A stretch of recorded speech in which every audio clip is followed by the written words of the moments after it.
یه خشم کهنه زیر پوست زمان، یه هروئین لخته تو مغز همه.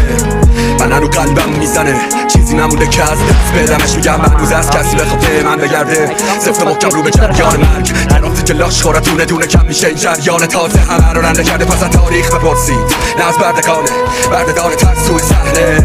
ما زنده بودیم و همین بس بود یه دلیل محکم مرگه. رانه رو پنجل و جسدهای خواب بکن تو مقصد. مبارزه سخته، به این جمع کسی دعوتت نکرده. به جنگ با جنگش، به رقص با رقصش. میخوام خاطراتم همونم پیشم، میمونم تبدیل به همونم میشم. گذشت و باز همون رنگیم، آدم ها رد میشن و هرومم میرن. نه غمگینم نه در میرم، فقط صدام ثانیه ها در میرن. یه قرنطینه تو قرنطینم، تو مشکمانم و میگیرم عقب میرم. پرواز بالاتر از ابراز، بالا کلی اوقان تنهاست. جشن زمینی ها دوباره برپاس، بادکاشون تو غبار در باد.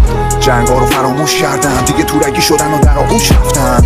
تبدیل به پرچمش کردن اون نیزه هایی که سر و روش رفتن. جنگل و دفترش کردن، اونقدر که ننوشتن جمعش کردن. جماعتی که صف نشستن بگم برا محمود زبدرش کردن. پای من برا منقلش کردن، رفیقای صمیمی رو هم برش کردن. درست نشد از هر روش رفتم، برا همین بالامو پرپرش کردن. پای پیاده به جنگلش رفتم، همه طبیعت منو سرزنش کردن. در رو به هر کسش بستم، مرگی که هست بود و از سرش کردم. فهمیدم فقط سخترش کردم، حالا نرومده من سرش دستم. سرزمینی سر از قلبم و همه ترسای قبلا از مرگم. چرا صبح نمیشه یکی تو